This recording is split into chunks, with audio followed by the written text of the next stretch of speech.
Bueno, pues buenos días a todas y a todos. Y en primer lugar me gustaría agradecer a los organizadores del Congreso por la oportunidad que nos han dado de esta mesa en la que vamos a conectar las soluciones a dos grandes crisis que afortunadamente no son están bastante en el imaginario colectivo porque ya se han mencionado a lo largo de esta mañana, la crisis climática y la crisis social, ¿no? Y cómo la rehabilitación puede ser una solución. La Directiva de Eficiencia Energética, las directivas europeas también han puesto encima de la mesa qué es la pobreza energética. Lo ha adelantado la presentadora, pero para los que es un concepto que sí que tiene una definición que aparece, como os decía, en la Directiva Europea de Eficiencia Energética, que nos dice que es la situación en la que un hogar no puede acceder a los servicios energéticos básicos para mantener niveles básicos y dignos de vida y salud. Y es importante que la rehabilitación nos conecta con la vida y con la salud de las personas, que va más allá de otras cosas que hemos hablado de kilovatios, euros y dinero, va de salud y de vida, ¿no? Y estas familias se encuentran en pobreza energética porque no pueden hacer frente a las necesidades energéticas para calefacción, para refrigeración. Mucho se ha hablado de calefacción, las redes de distrito para calentar. Ojo, la refrigeración en España, de eso también vamos a hablar aquí, para iluminación o para agua caliente sanitaria. ¿Y cuáles son las tres razones? Las tres razones que causan esta pobreza energética son los bajos ingresos de las familias que sufren la pobreza energética, los altos precios de la energía. Hay también cuestiones que no solamente es por el parque de viviendas, pero también la baja eficiencia de las viviendas de nuestro parque edificado, ¿no? Lo que nos dice las cifras que ha adelantado la presentadora, pero en España un 17,6% de las familias no pueden mantener su vivienda a una temperatura adecuada en invierno, un 33% no lo pueden hacer en verano. Cada vez esta cifra aumenta y ya vemos que son más las familias que pasan calor que las que pasan frío y no tienen suficiente o bien euros o bien el equipamiento adecuado de su casa para hacer frente al calor. Y además también otra de las medidas de la pobreza energética, porque la pobreza energética se mide de formas muy distintas, el 16% de las familias tienen que hacer un gasto desproporcionado para poder acceder a estos servicios energéticos, ¿no? Y con esta situación, que nos vamos entre 16% de los hogares, 33% de la población que sufre pobreza energética, según cómo la midamos, vemos que el artículo 47 de nuestra Constitución reconoce el derecho a una vivienda adecuada. Y una vivienda adecuada no puede serlo hoy en día sin el derecho a la energía, sin el acceso a una energía limpia y asequible para todas y para todos. De hecho, la Estrategia Nacional contra la Pobreza Energética, por primera vez, también reconoce como una de sus motivaciones garantizar este derecho a la energía. Además, también el hacer frente a la pobreza energética no es solamente un objetivo social, es también un objetivo que está intrínseco en el Plan Nacional Integrado de Energía y Clima, en el que tenemos uno de los objetivos, el de mejorar la eficiencia energética, es el 43%. Tenemos que mejorar un 43% la eficiencia energética de nuestro país para lograr los objetivos de descarbonización a 2050, pero de esos, un 12% tienen que proceder de hogares en situación de vulnerabilidad.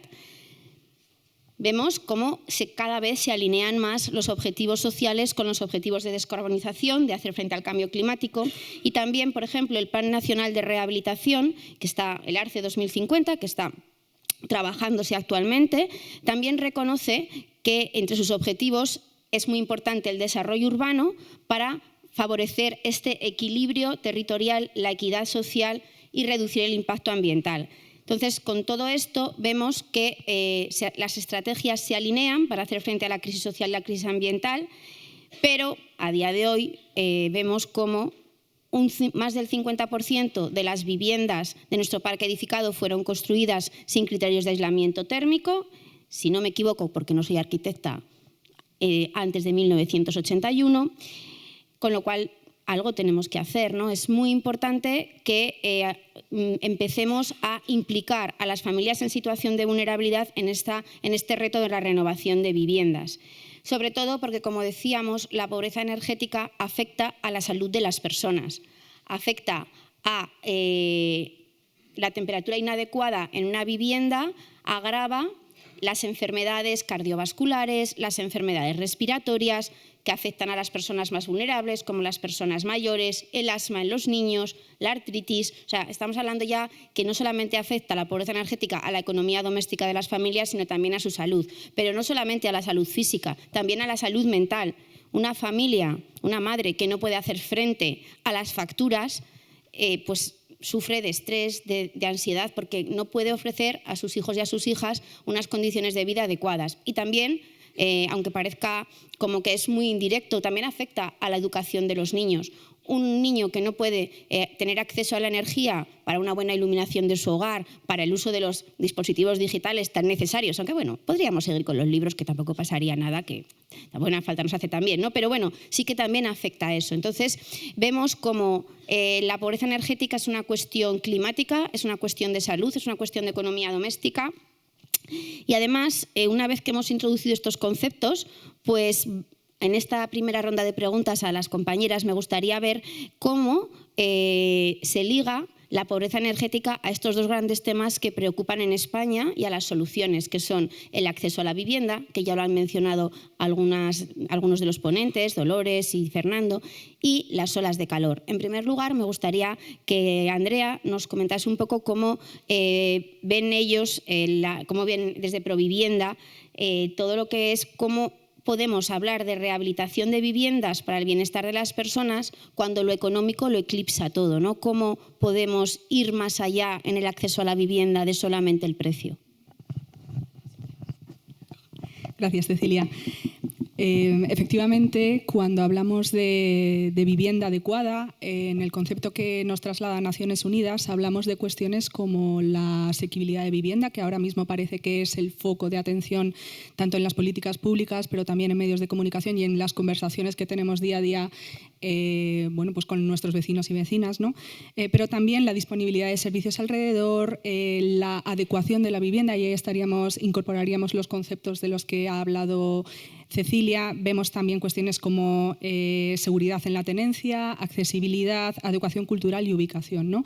Teniendo en cuenta estas dimensiones de la vivienda adecuada, vemos que en la actualidad lo que está copando el debate y lo que está copando la dimensión movilizadora, ¿no?, por decirlo de alguna manera, dentro de la agenda pública, tiene que ver con los problemas de asequibilidad de la vivienda. Y es que no es baladí. En el último año el precio de la vivienda ha aumentado en torno a un 12,7% y encontramos que, según un estudio que encargamos a 40dB, el 66% de las personas inquilinas y el 55,6% de personas que pagan hipoteca destinan más del 30% de sus ingresos al pago de la vivienda. ¿Qué implicaciones tiene esto? Que se dejan de pagar otras cosas, ¿no? Entre ellas, cuestiones relacionadas con, por ejemplo, ahorros vinculados con rehabilitación o capacidad económica que les permita afrontar otras cuestiones de mejora de la capacidad y de la calidad de la vivienda, ¿no?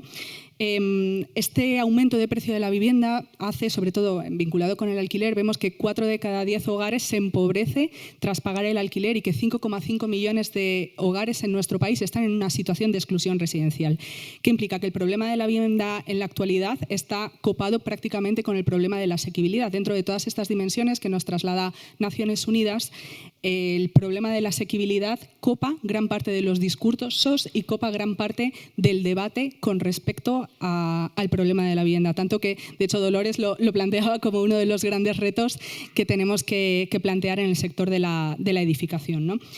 En este sentido, lo que vemos también es que mientras vemos estos datos, prácticamente más del 60% de las personas inquilinas, de las personas pasan calor en verano y más del 60% también pasan frío en invierno, ¿no? Y por tanto es necesario abordar este debate de cómo en un escenario en el que la asequibilidad prácticamente lo copa todo, podemos abordar cuestiones relacionadas con la pobreza energética, la rehabilitación y la mejora de la capacidad de adaptación climática de nuestros edificios, ¿no? lo que vemos es que hay mucho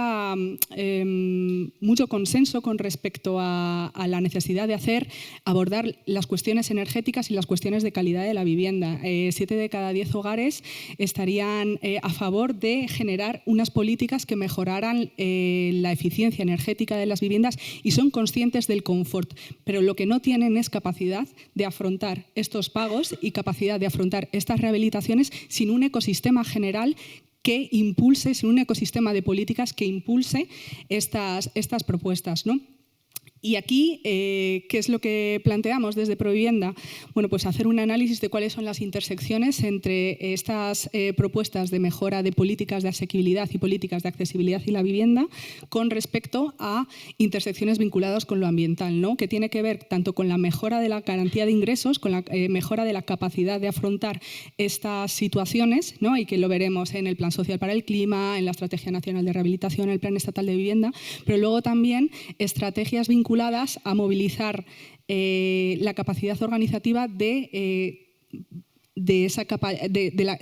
bajar esa capacidad de financiación de las viviendas a las diferentes procesos de rehabilitación, ¿no? Entonces, aquí los retos que planteamos son precisamente cómo desde estas diferentes estrategias podemos hacer esta intersección entre lo social y lo ambiental para que mientras hacemos políticas que generen asequibilidad de la vivienda, también generen tengan también objetivos de carácter ambiental, ¿no? Yo creo que vamos a poder abordar esto a lo largo de la sesión.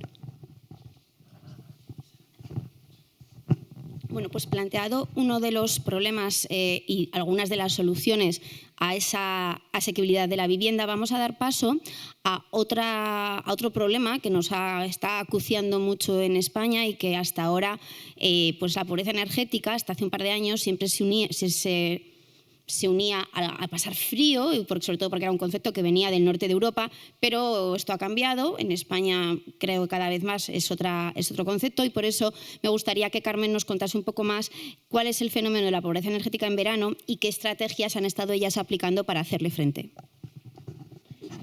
Bueno, pues muchas gracias.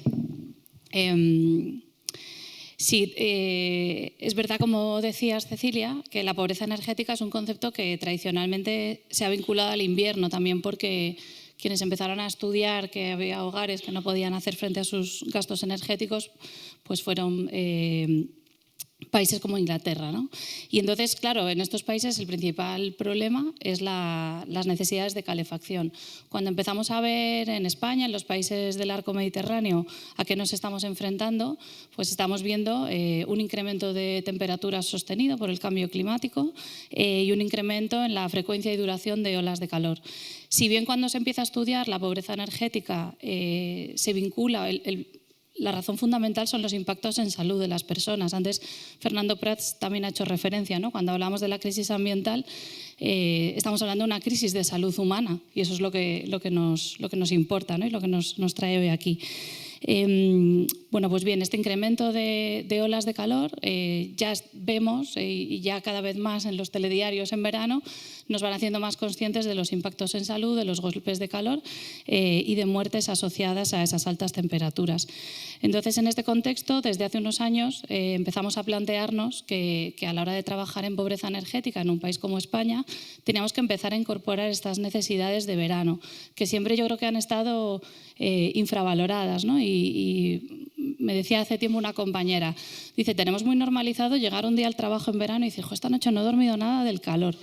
Pero si en invierno llegara un compañero de trabajo y nos dijera, esta noche ha hecho tanto frío que no he dormido, pensaríamos que prácticamente está al borde del desahucio, ¿no? Y entonces, bueno, eso es algo que tenemos bastante interiorizado y que dados los impactos en salud que conlleva, hay que empezar a introducirlo en la definición de pobreza energética. Nosotros en los últimos años hemos intentado aportar soluciones.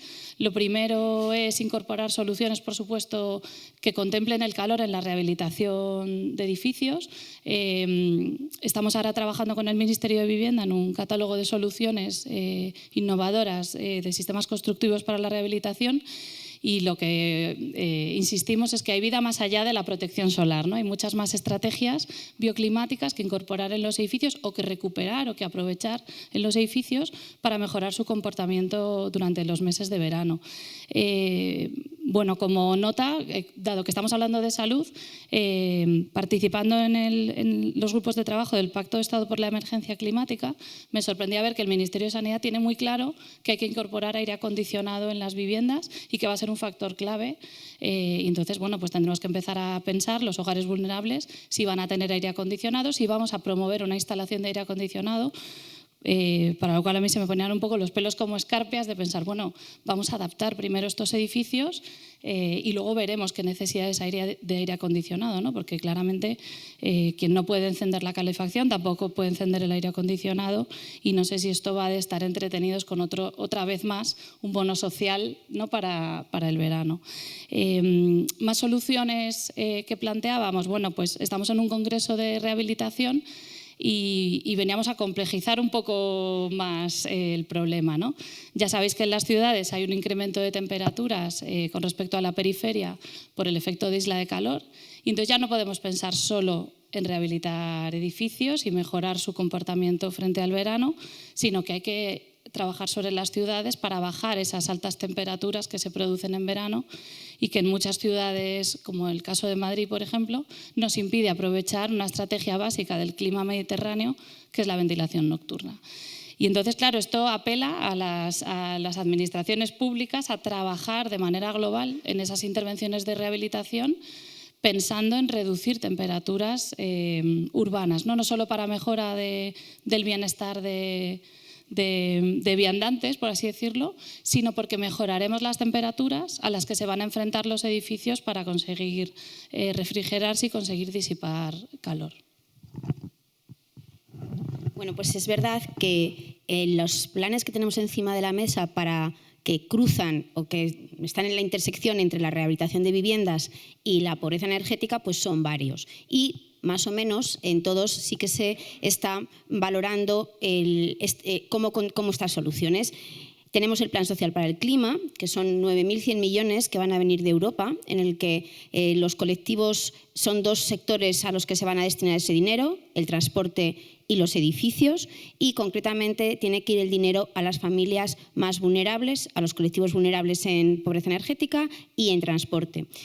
Pero son 9.100 millones y la realidad es que la rehabilitación de viviendas a la que daría con ese dinero, si quisiéramos hacerlo integral, pues no sé si quedaría en el 2% de las familias en pobreza energética, con lo cual hay que buscar más instrumentos. El Plan Estatal de Vivienda, que sabéis que está también ahí, contempla el que Plan Social para el Clima trabaje de forma coordinada con el Plan Estatal de Vivienda para que se hagan rehabilitaciones integrales de barrio, en barrios vulnerables y que sean los que se prioricen. Con lo cual ahí ya vemos esas dos intersecciones entre un Plan Social para el Clima con fondos europeos, un Plan Estatal de Vivienda también con fondos que integran ambas patas, rehabilitación y vulnerabilidad, en las capas con menos ingresos, como decía Andrea. Además, también está el Plan Nacional de Renovación de Viviendas, que también busca esa intersección de poner a las familias vulnerables en el objetivo, pero eso se tiene que plasmar. El Plan Social para el Clima está ahí evaluándose, está en el Parlamento. Si no llega el dinero del comercio de derechos de emisiones y no se aprueba, no habrá 9.100 millones, pero bueno, sí que es verdad que las políticas se están alineando. Y también es importante destacar que tanto en el Plan Social para el Clima como en el Plan Nacional de Renovación de Viviendas como en la Estrategia Nacional contra la Pobreza Energética se han hecho procesos participativos. Se han hecho procesos participativos para escuchar la voz de los profesionales de la rehabilitación y de la arquitectura, de las personas en situación de vulnerabilidad, de los colectivos sociales que trabajamos con ellas. Y además de hacer un proceso participativo, se ha escuchado. Y cuando digo que se ha escuchado, como no siempre van a ser malas noticias y desconexión entre los políticos y las personas, pues hoy traigo yo una buena noticia, ¿no? Que es que, por ejemplo, la Estrategia Nacional contra la Pobreza Energética, que está en borrador, pues sí que tiene 2 medidas de las 12. Una es rehabilitación express de viviendas vulnerables, un proyecto piloto. No es la solución en este ágora, pero es una solución a corto plazo para resolver las urgencias de las familias, pero luego también tiene una medida de promover la renovación integral de viviendas en conjunción con el plan estatal y con el plan social para el clima. Tenemos ya esas dos cosas. Y tienen también una cosa muy importante, la Estrategia Nacional contra la Pobreza Energética, que son los puntos de asesoramiento energético. Las familias vulnerables sin acompañamiento es que ni decidirán rehabilitar. Ah, que tengo que rehabilitar. Sabrán que pasan frío, pero no sabrán cómo hacerlo. Muy importante ese asesoramiento energético y acompañamiento.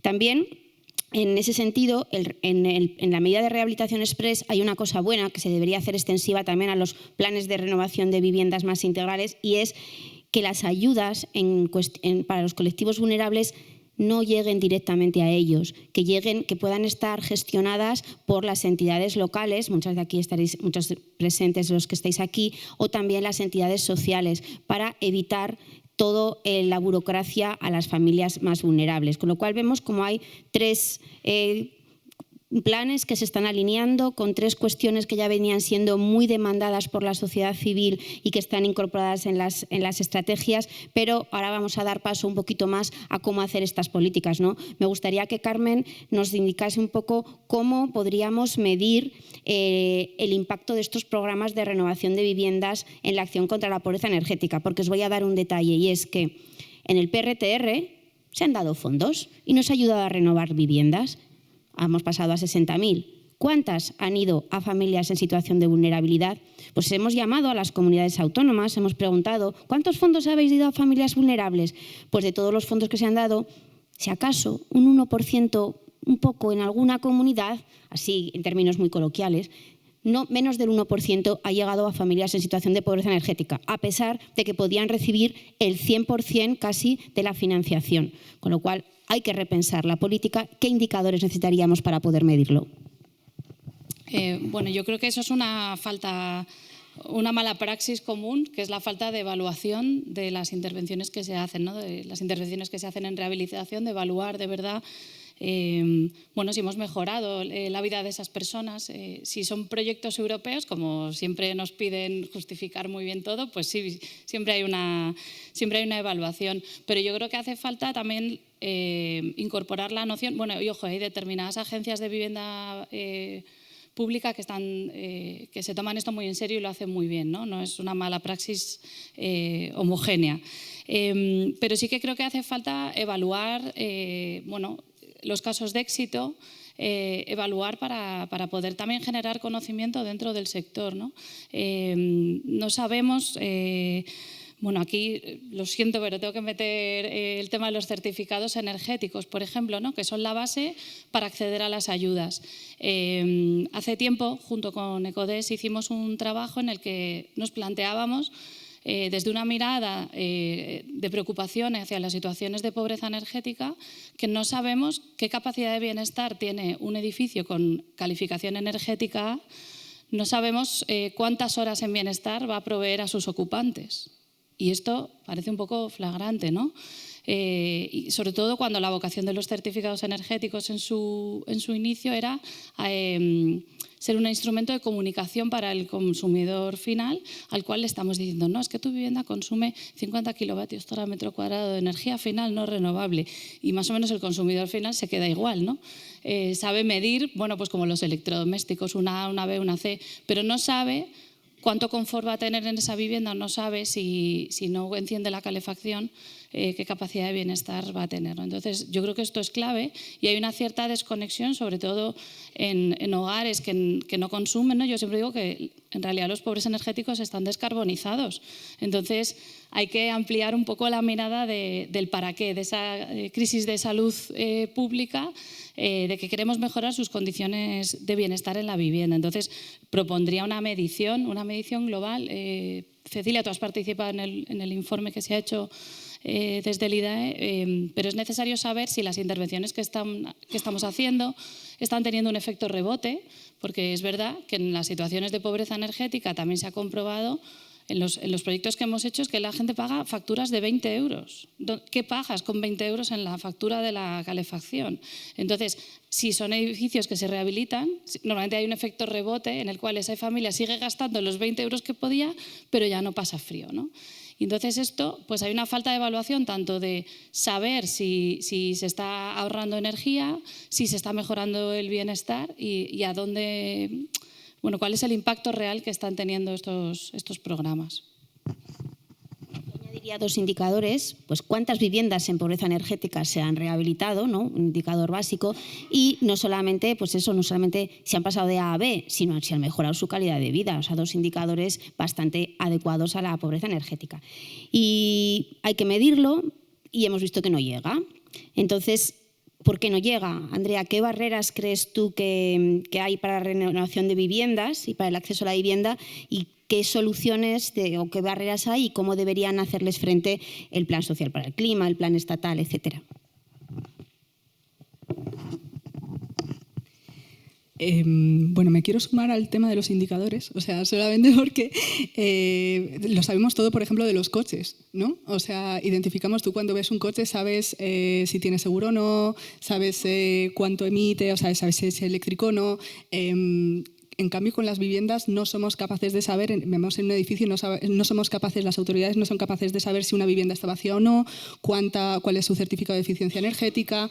Nos falta muchísima información pública, ¿no?, que tengan ya directamente las administraciones para hacer políticas con respecto a las propias viviendas. Y a mí me parece un poco una locura, ¿no?, que con activos móviles que seamos capaces de saber toda esa información, pero con cuestiones que permanecen en el espacio ya no lo sepamos, ¿no? Retomando lo que preguntabas, Cecilia, a mí me parece importante retomar la idea de que la cuestión de focalizar en las familias vulnerables o en las personas en situación de mayor vulnerabilidad o situación de pobreza energética no es una cuestión voluntarista, o sea, no es una cuestión que nosotras, porque tengamos cierto interés social, queramos acometer. Es una cuestión de que, como comentaba Dolores, no vamos a conseguir llegar a los objetivos de neutralidad climática si no abordamos a las viviendas que están en una peor situación. Y las viviendas que están en una peor situación son aquellas habitadas habitadas por familias que están en situación de pobreza energética con menos ingresos, y las viviendas también que están en situación de alquiler. Y son aquellas viviendas a las que es más difícil acceder mediante las políticas públicas, porque normalmente quien hace toda la gestión, todo el adelanto, todo el proceso de rehabilitación es un propietario de una vivienda que habita o que va a disfrutar de los beneficios de habitar en esa vivienda, ¿no? Entonces, eso es importante tenerlo en cuenta a la hora de pensar en este cambio de paradigma. La cuestión, tener en cuenta la vulnerabilidad, tiene una cuestión, o sea, responde a criterios de carácter técnico, ¿no? Y en este sentido, con respecto a las barreras que nos encontramos, bueno, lo introducía claramente Cecilia, ¿no?, con la gran experiencia masiva de los PRTR, ¿no?, y de bueno, pues ese fracaso de haber llegado única y exclusivamente a un porcentaje muy pequeño de hogares en situación de vulnerabilidad. Vemos problemas relacionados con las trabas administrativas, vemos problemas relacionados con el capital cultural, con procesos burocráticos muy complicados, muy complejos, que se hacen normalmente de forma solitaria. Vemos que también falta información, no llega a la información que tiene que llegar a los hogares en situación de vulnerabilidad. También muy relacionado con esa dificultad, bueno, pues con igual que hay dificultades de capital social, hay dificultades también de capital cultural y de capital económico, ¿no? Vemos también la necesidad de generar adelantos y los altos costes vinculados con la rehabilitación a la hora de acometer el proyecto. Vemos también dificultad de endeudamiento también y los altos costes de la vivienda que veíamos previamente. ¿Cómo te vas a plantear rehabilitar tu vivienda cuando no llegas a pagar el alquiler o cuando de repente tienes problemas para, pues yo qué sé, pagar la alimentación de tus hijos, ¿no? Y luego también un elemento que he introducido antes, que es el régimen de tenencia, que nos parece especialmente importante a la hora de acometer los procesos de rehabilitación, que tiene que ver con las viviendas en alquiler o las viviendas en propiedad, ¿no? Entonces, en el análisis de cómo solventar estas barreras que hemos hecho desde Provivienda, pero también hemos hecho en la Alianza por la Rehabilitación sin dejar a nadie atrás, de las que formamos parte todas las personas de esta mesa, sí que vemos algunas propuestas de experiencias que hemos visto pilotos y, bueno, también de esta experiencia que sí que ha tenido unos resultados que no son masivos, los PRTR, pero sí que hemos visto, sí que nos ha hecho aprender de cómo debemos afrontar ahora mismo los procesos de rehabilitación, especialmente vinculado con el Plan Nacional de Rehabilitación, pero sobre todo con el Plan Estatal de Vivienda, que un 30% de los fondos destinados o planificados dentro del plan van a responder precisamente a acciones de rehabilitación, ¿no? Vemos medidas organizativas, medidas financieras y medidas vinculadas con la coherencia de políticas. Con respecto a las medidas organizativas, tenemos que tener en cuenta y pensando en lo que podemos hacer a nivel de las grandes estrategias de las que hemos hablado a nivel estatal, pero también a cómo desde la implementación que hacemos, las técnicas y técnicos desde las políticas, desde las administraciones, podemos implementar y cómo podemos diseñar esos programas, ¿no? Tanto desde las comunidades autónomas también y desde las entidades locales.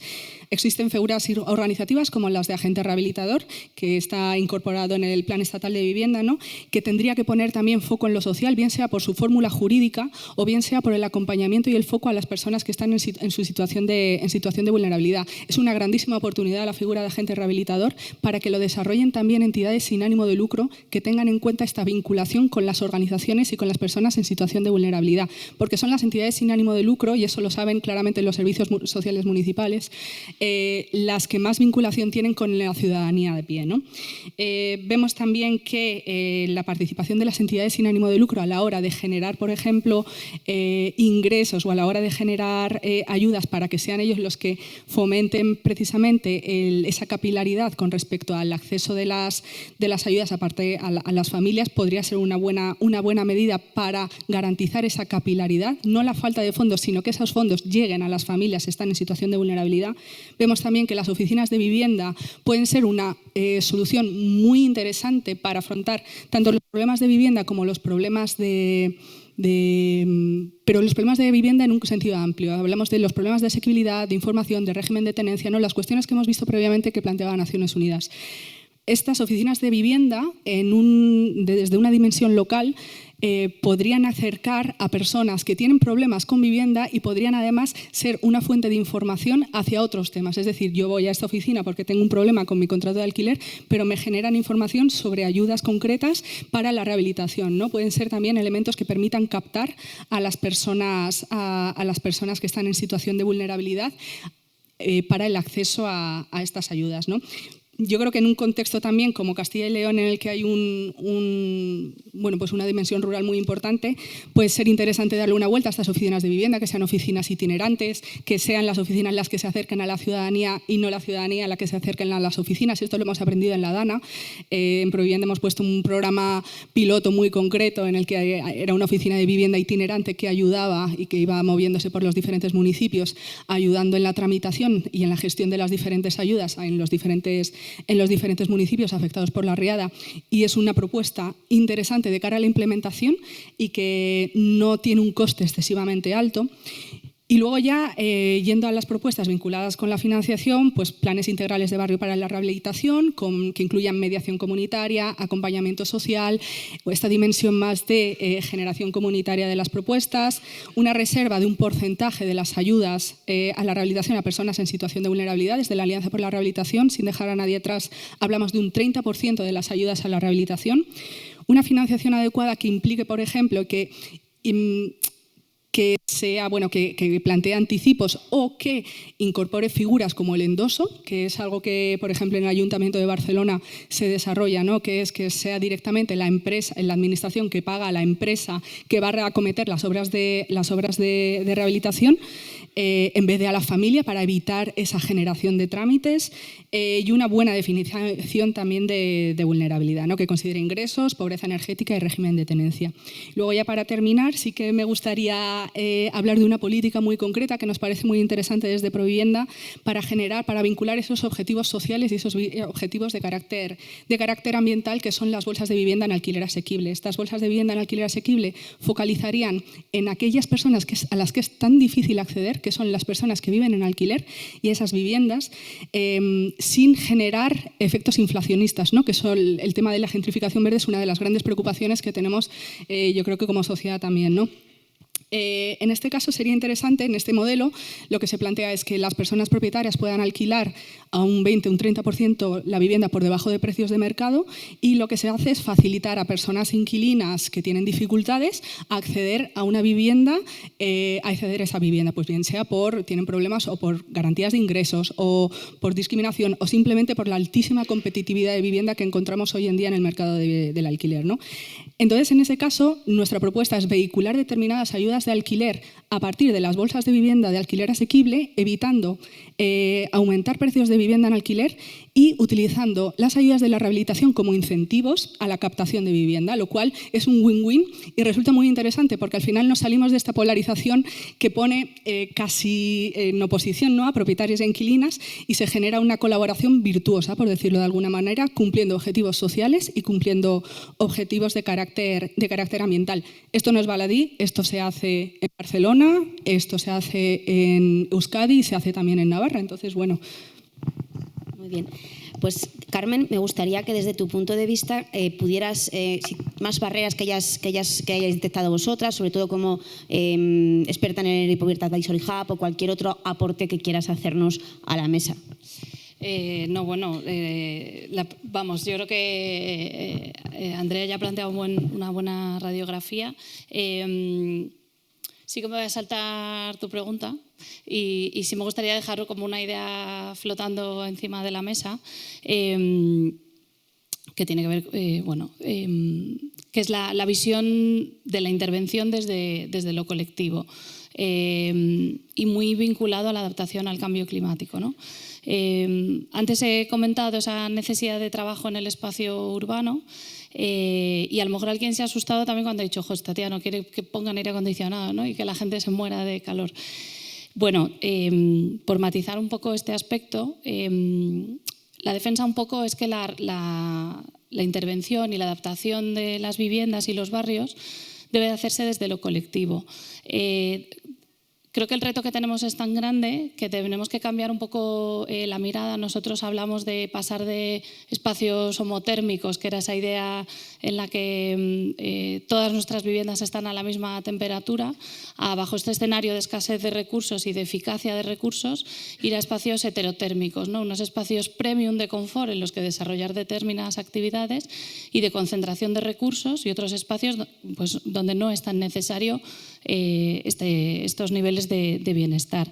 Y aquí entra también una mirada colectiva de esa adaptación que implica tener espacios como estos refugios climáticos que ahora están tan encima de la mesa, estos refugios climáticos donde encontrarse, donde crear comunidad y donde además pues pasar tiempo en bienestar, fresquitas, en vez de esa mirada quizá más individual a la que estamos acostumbrados, de climatización muy individualizada, que no hay duda de que va a enfrentar grandes problemas ante esa escasez de recursos, ¿no? Entonces, retomando tu pregunta, Cecilia, esa barrera, pues creo que una barrera importante es cambiar la mirada. Este discurso sé que muchas veces es muy peligroso porque pues hemos sido una generación que nos han hablado tanto de austeridad que nos negamos un poco a veces a ella, pero creo que una austeridad bien entendida de utilización de recursos y de colectivización de recursos es clave para afrontar cualquier intervención en el parque de viviendas y sobre todo centrándonos en esa adaptación al cambio climático, que es lo que está llegando más rápido que nuestra propia inversión de recursos en rehabilitación y que nos puede llevar a una solución más fácil y rápida de instalación de sistemas, sin una mirada colectiva, lenta también, como se ha comentado ya esta mañana, de qué necesitamos de verdad para adaptarnos. Pues muchísimas gracias. Hemos terminado el tiempo, pero quería hacer un minuto de reflexión que gracias a las palabras de Carmen pues me viene muy bien, y es el tema de una rehabilitación que prime la estrategia pasiva, una estrategia pasiva que nos permitirá no consumir energía, porque la energía más barata es la que no se consume, mejorar ese confort, y una estrategia pasiva que se abra a la colectividad, ¿no?, que se abra a la regeneración de nuestros entornos urbanos, porque el Congreso lleva los dos nombres, renovación y regeneración, que no deje a nadie atrás y que nos permita esa eficiencia en los recursos, tanto con las estrategias de que cada uno mismo aplica en esos saberes tradicionales que teníamos, ¿no?, en esos, en la austeridad o en el estar bien con menos, pero también activando las tecnologías que nos permitan, primero, rehabilitar de forma pasiva, que es la que mejor hará frente a la pobreza energética, y posteriormente de forma activa, pero ya necesitaremos equipos más reducidos, menos necesidades y menos demandas energéticas, con lo cual con estas estrategias lograremos esta neutralidad climática en 2050 sin dejar a nadie atrás. Muchísimas gracias, compañeras, y muchísimas gracias a todos y todas.